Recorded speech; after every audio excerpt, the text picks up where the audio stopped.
Blog Talk Radio, the world's largest online radio network. Wow. So now what is the deal with so much phenomena coming out of PA? What's so special over there? Well, I can't really tell you about why it's special. I mean, historically, there's always been a lot of history about strange things going on, from the Native Americans talking about, Bigfoot encounters, to many newspaper stories from the 1800s up to the present that talk about UFOs and Bigfoot and strange creature encounters in Pennsylvania. There's a lot of history all over the state. We have the Chestnut Ridge, which is a mountain range that runs from Preston County, West Virginia, to Westmoreland, Fayette, and Indiana County in southwest Pennsylvania. It's probably one of the most active areas year after year for Bigfoot activity, UFO sightings, all kind of strange phenomena, which goes on year after year. But so reports have always come around, but don't forget, now I've been taking calls since 1969 from the public, and I also had established one of the only really active places back in those days where somebody could report a sighting too.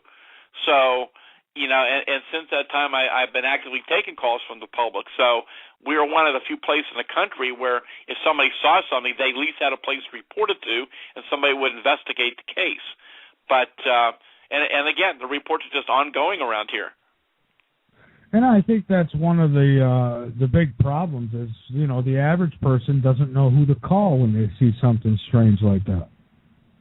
Well, it's a lot different today. Now that you have the Internet, there's a lot of individual groups out there. There's national groups, local groups, a lot of individuals, and a lot of people have numbers for people to call with UFO sightings, but, not everybody really follows up and does the investigation. That's something I've tried to do for years, and during those many years my groups were active, we were out in the field constantly doing on-scene investigations, and we were pretty well covered across the state, so we were set up that we all did this around our jobs, but we responded 24 hours a day the best we could. In many cases, myself or my investigators were on the scene within minutes to hours after these events occurred, and that's why we could document them so well. And that was so intriguing because in many cases, you got out there and you saw the human reactions, you saw the very unusual animal responses to some of these events, especially with Bigfoot. Quite often, there would be cases, some types of physical evidence at the scene, which we would gather and have laboratories analyze it. And so it was just amazing what we came across all the years that we were doing this. And I can tell you, it'll be 53 years I've been doing this October, and I've never personally seen a UFO or Bigfoot. I've interviewed thousands of people. I've seen a lot of evidence, but I've never had my own personal encounter. Oh, wow. See, now I have had somewhere around 5 UFO sightings myself. The last one was just absolutely incredible. This thing flew over low. I felt like if I had a 40-foot ladder, I probably could have jumped off the ladder and touched it. It was that close. It would look like 4 cigar-shaped objects in formation together, kind of glowing, an orange glow to them, and they had like a white light coming out of the back of them. But now the more we think about it, me and my wife seen them, and the more I think about it, it could have been just one big craft, but it flew right over our house here. Just amazing. But, again, I didn't know who to call, and I just, thankfully my wife got outside and seen it too, so, I didn't look like a nut, but just amazing. Oh, yeah. Well, we're getting, in the last year or so, we've had quite a number of elliptical objects, like big cigar-type things being reported, and, of course, historically, there's always been a lot of such reports. The cigar-shaped objects, triangular, rectangular objects, discs, sometimes smaller objects coming out of larger ones, and so it is quite intriguing what's going on out there. And I really feel, after all the years I've been doing this, that this whole phenomena is much more involved and much more complicated than most people have any idea of. Yeah, I was going to say, you have dealt with all kinds of phenomena, and I'm wondering, out of all the years you've put into it, have you come up with some kind of conclusion as to what's going on? What are Well, I don't think anybody really knows for sure. And I'm sure as we get into the evening, we talk about some of the really weird cases I've looked into and others that it's much more complicated. When you eliminate all the cases of things that seem to be strange and unusual, and you find out, of course, that many of these are misidentifications or natural man-made objects, there's still that percentage of cases going year after year you cannot easily dismiss. And I'm pretty much convinced that there's probably no one explanation for the unexplained category. I think we're dealing with a number of different things. Could we have some of these could be extraterrestrial spacecraft. Some of the cases we have suggest we're dealing with something that's both physical and non-physical, with UFOs that change physical form and suddenly appear and disappear. And I think it's a lot more complicated than we understand. So do you feel at all that your electronic background has helped you in this field? Oh, yeah, in different ways it definitely has. And not only that, but with the people I dealt with. I mean, we had a lot of medical experts. We had former military intelligence people. We had police people involved in police investigations, a lot of scientific people. So over the years, we had a lot of input from a lot of people that had a lot of knowledge. And some of these people had joined me in the field where people came in very skeptical. Pretty much some of these people came in not really believing anything unexplainable was going on. Yet over the years that they stayed out in the field and they began to see the patterns developing, what was going on, they began to realize there was a lot more to the story than any of us understood. I see. Now, you say that you've had the pleasure and opportunity to go out and investigate some of these scenes. I mean, how much more important is it that rather than just a phone report or somebody who witnesses maybe a version of what happened, how much more important is it to get out there actually on scene and investigate? Well, I think it's most important because that's the only way we're going to really find out what's going on is get to the scene, interview the people firsthand, gather any physical evidence, and over a period of time, look at the different patterns and see what we're dealing with. And I think it's most important to, as best we can, try to conduct as many first-hand investigations as possible. Do you find that most of the reports that come into you, I mean, are we talking about, what kind of people are we talking about? I mean, do most of them come in from just people who, I don't know, maybe have psychedelic kind of past, or do you find a lot of important doctors, things like that, people like that who come forward with this kind of thing? Are you talking about people who have their own experience and sightings? Sure, yeah, like the credibility I mean, of people. I get reports from people from all walks of life, from children to adults, from all kind of backgrounds, from scientific people, police officers, state troopers, farmers, teachers, all kind of people from all walks of life. And even today, the high percentage of people that call in and report these sightings wish no publicity. They wish to remain anonymous. They're out there not to gain anything, but most people are so concerned about what they saw and just trying to figure out an answer, and that's why they're calling in. I see. Now, have you dealt with crop circle cases as well? It's very rare in this part of the country. We looked into some back in the 1990s, and over the years we had a few cases, and some turned out to be just a fungus, a few hoaxes, but there were a couple cases back in the early 1990s that were interesting, but very rarely do we get those up here. Really all it takes is just one case, just like all it takes is one UFO. We could just prove one of them. That's all correct. we need. Now, do you think these crop circles, because I believe that some are hoaxes, but I think that there are some that are real. Do you think that these could be a message from somewhere else, or maybe even a message from the Earth?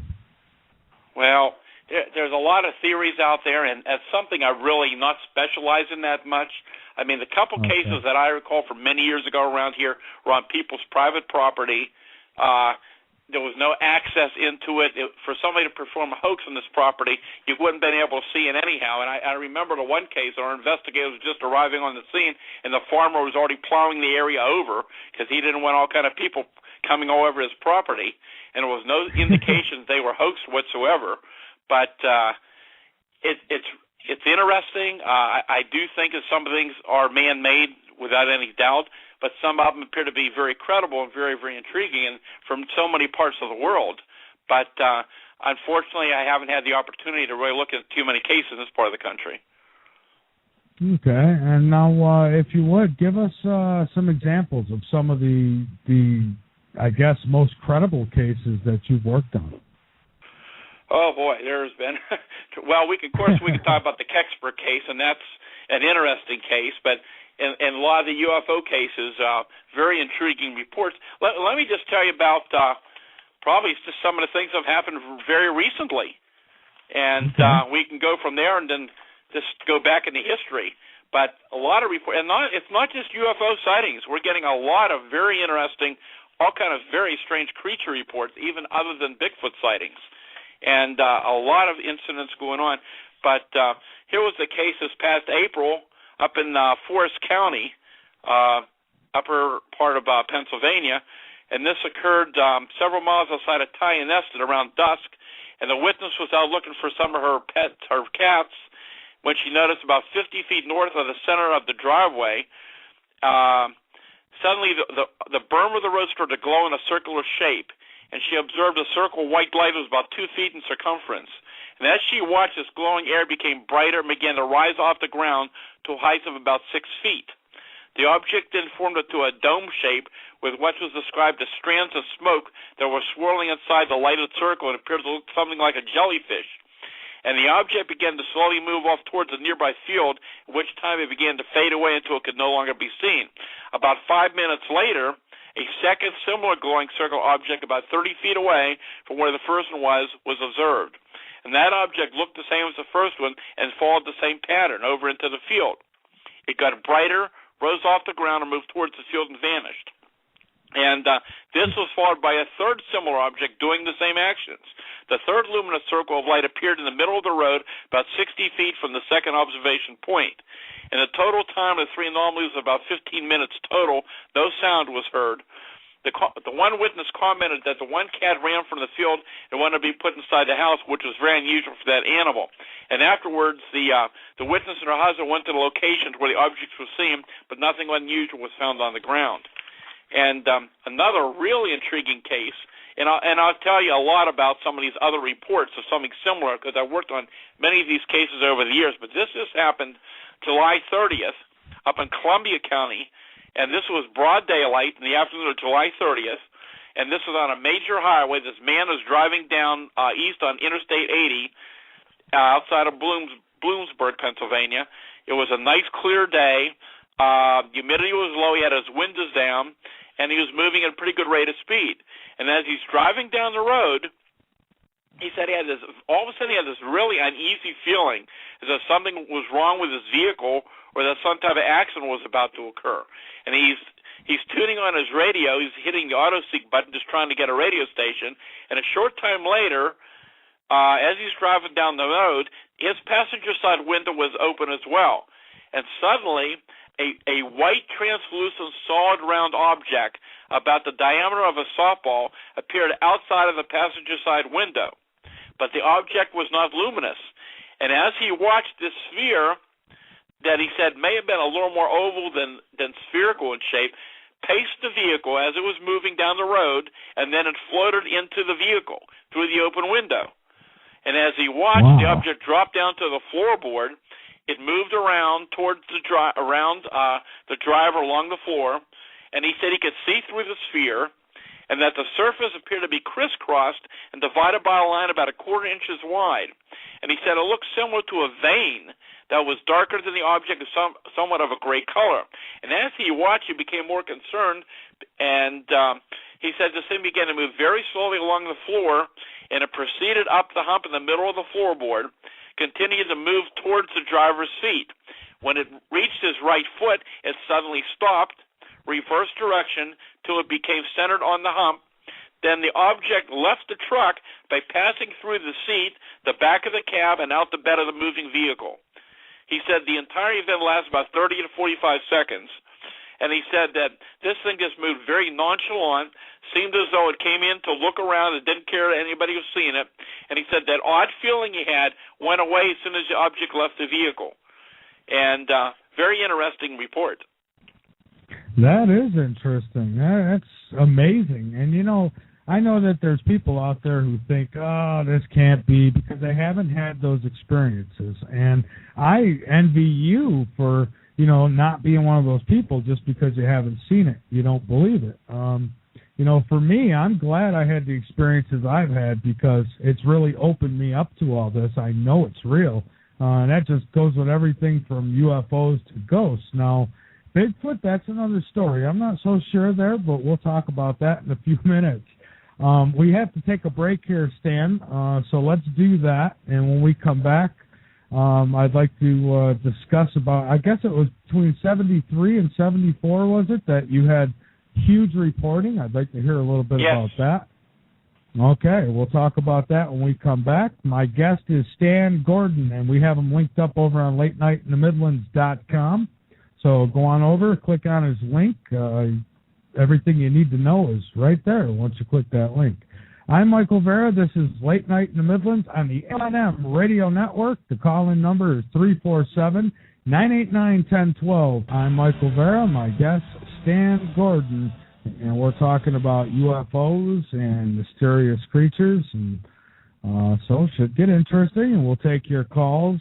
If you've got questions or comments very shortly, we will take those calls. Feel free to call in at 347-989-1012. You just got to press 1 so we know you want to get on the air. You can also call in using Skype by going to the Radio N Search, the Blog Talk Radio LNM page. Yeah, the link is up on LateNightInTheMidlands.com. I'm so used to saying it, I knew it was going to slip one of these times. Oh, there it is.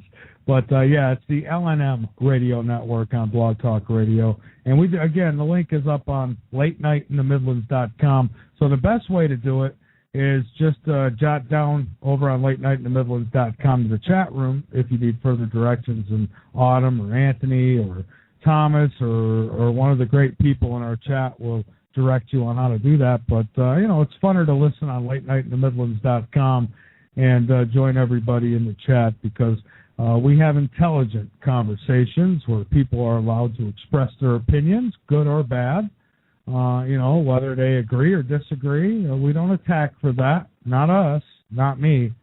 So we're going to get back to it, and we welcome you to become a member of LateNightInTheMidlands.com. And Stan, we are back, my friend. And why was 73 and 74? I mean, that was a big year in that time for reportings? Well, back in 1973 and about the fall, that was the last really major UFO wave that occurred across the state, across the United States.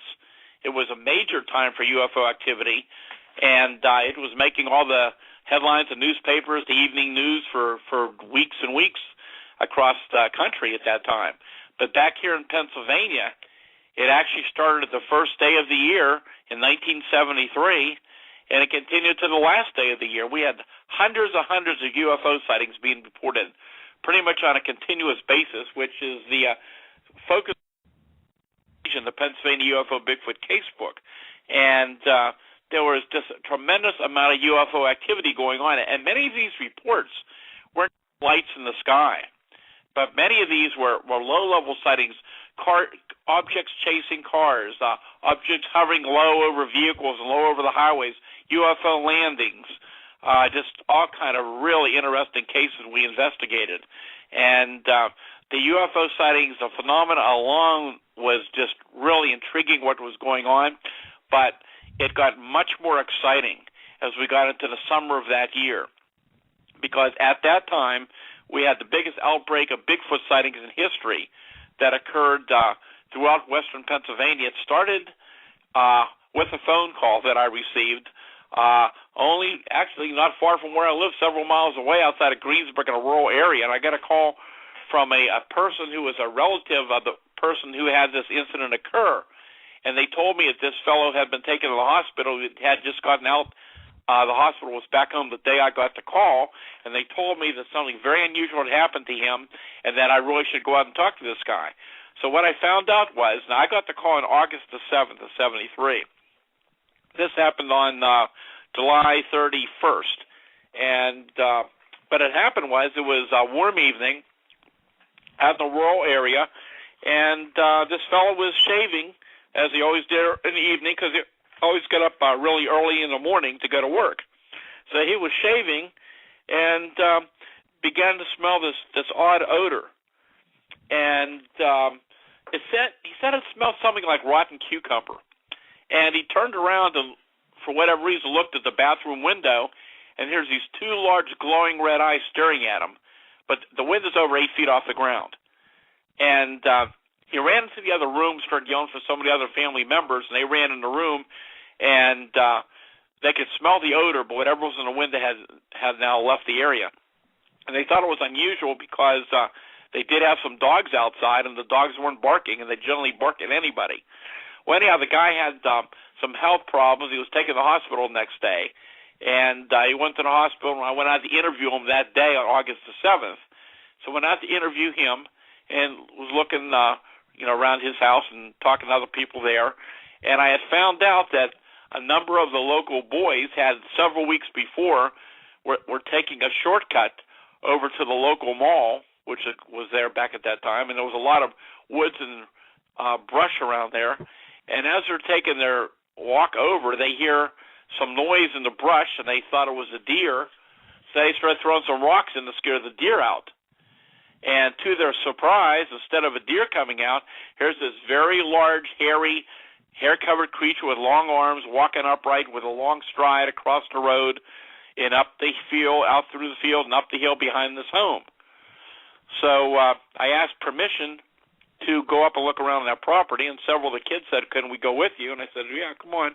So we walked up there, and we were up there for a while, and we're looking around up in that hill up there, and the ground conditions were not really that good, especially like for tracks. And we continued to look around, and I was about ready to head back, and I happened to look down to see the strangest footprint I had ever seen. And the kids came over, and they were just like in awe. I couldn't believe what kind of an animal could make this track. Well, the track was 13 inches long and 8 inches wide, but it was three-toed. And it was really clearly defined. I mean, the toes were very, very deep, very clearly defined. In fact, there's a picture of it in my book. And I got on the radio, called one of my assistants, and he came out, and we took photographs and measurements of it, and then we made a cast of that footprint. But anyhow, while we're out there in the field, we get a radio call that one of our investigators north of Pittsburgh, this would be close to the Ohio line, had that morning been investigating an incident where something 9 foot tall had looked in a window up there, and the police had found these large footprints near that residence up there. So this started this massive wave of Bigfoot activity. And, historically, you'll hear about a Bigfoot sighting in a little community, and they have one sighting and that's it. Well, that's not what happened here. This started in this one particular area, but reports began to come in from all over southwestern Pennsylvania and then other parts of the state and down in the eastern part of the state as well. And many cases where there were multiple reports sometimes on the same day, many from widely separated areas. A lot of these were daylight reports where people were extremely close range. And when I say extremely close, I mean people were 5 to 10 feet away in some cases from these creatures, like moving in cars and whatever. And sometimes there were multiple creatures involved, not just one, but more than one. In a lot of the cases, we get out to the scene, and there would be some type of physical evidence there, such as trails of footprints or other indication of something where a great amount of strength was used that you could tell. The animal reactions were amazing. I mean, I interviewed different police officers and state troopers who responded to some of these incidents as well. And they were just amazed at what they saw in how the animals responded, because humans can be fooled, but the animals can't. And a lot of these Bigfoot cases in particular, especially with the dogs, even though this showed up in other domestic and farm animals as well, but especially with dogs, when these creatures were in a distance, the dogs would just bark and carry on dramatically. But when they got very close range to these creatures, the most vicious dogs, they wouldn't bark, they would shake, they would shudder, they would move, they would hide in their pens or hide wherever they could. And sometimes they wouldn't even eat right for a day or 2 or 3 days later. and that was something that could not have been fabricated. And those reports went on, as I said, into 1974. It wasn't as active as 73, but the reports were continuing over a widespread area.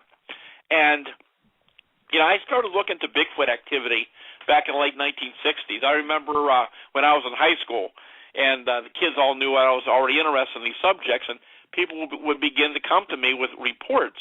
And I remember in high school, some of the kids would tell me about going out with their dates to this one cemetery out along the base of the Chestnut Ridge, which always had a lot of history of odd things going on. But these kids would come back and tell me stories of seeing gorillas coming out of the woods and throwing rocks at their car. And that was an area that historically and ever since then has been a hot area for Bigfoot activity. There's always been a lot of history of Bigfoot sightings in Pennsylvania, going back to the Native Americans and reports in the 1800s and up to the present in newspapers throughout the state. And again, I mentioned to you about the Chestnut Ridge being one of the most active area along that mountain range from Westmoreland, Fayette, and Indiana County and southwest Pennsylvania. And back during this wave of 73 and 74, those areas were extremely active with these reports.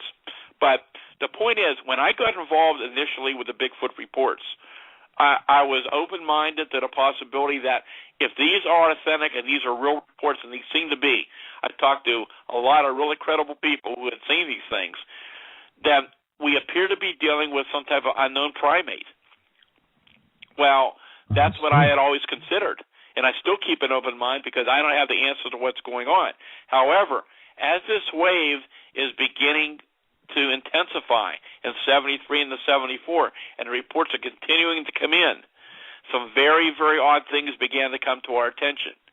One of the things that began to come to our attention was the fact that we had very well documented cases where UFOs and Bigfoot were seen together at the same time and place. Mm-hmm. And we began to question, like, what are we dealing with here? What's going on? One of the earliest reports was September 27th, up towards outside of Pittsburgh, almost to the Ohio line, where two young ladies were waiting for a friend to pick them up out in the country, and they observed this very tall, hairy creature with white hair coming across the road, running towards the woods. And it was strange enough to see this 7 to 8 foot tall, hairy creature running, but in one of its hands, it had a small, luminous sphere of light, a glowing sphere. And this thing ran into the woods. So they ran in, told the one girl's father on the property. He went down in the woods. While he's down there, this object comes across the sky and projects a beam of light down into the woods. And so that was very, very fascinating. But these reports continued to occur, and I can tell you about some other really fascinating cases that we investigated. But as the reports kept coming in, and you got to remember, a lot of these were people very frightened, having no idea what they were dealing with. Most of these people were people that never would have believed these things could exist. And a lot of these people were calling the police departments to report what was going on, and then we were getting the calls to investigate the cases. And it just brought to our attention that there was a heck of a lot more going on here than we had any idea of. And it really gave us a whole different perspective on UFO phenomena, and particularly the Bigfoot phenomena. It's funny you say that because, I've had a few Bigfoot investigators who have been on this show, and I brought that up to them. And I wondered, I said, if this creature is real, if it's a real phenomena, and they seem to just disappear like no tomorrow, maybe they're getting beamed up. Well, I don't know so much about getting beamed up, but there was a lot of things we uncovered that really indicated that we may not be dealing with a normal flesh and blood animal. I've always questioned over all the years of the hundreds of Bigfoot sightings I've investigated in Pennsylvania, and reports are coming in, even recent weeks, and year after year people were seeing these things, and a lot of really credible people have no reason to make up these stories, people not looking for any publicity. But I have to question, if there's so many sightings, not just in Pennsylvania, but throughout the country and many other parts of the world of something similar being seen, just like the skeptics ask, well, if these things are really being seen, why don't we have a body? or more physical evidence? And I've got to ask the same question. It just doesn't make any sense. After all of these years, over so many encounters, by now there should be a body. Because no matter how rare a specimen of animal is, we have the skeletal remains, even though you may rarely see these things. But with Bigfoot, that's just not the case. And we had cases that were just dramatically bizarre, which may well be and which give us clues as to why we probably don't have any bodies. And we can get into some of those cases as well. Blog Talk Radio, where millions of hosts and listeners gather.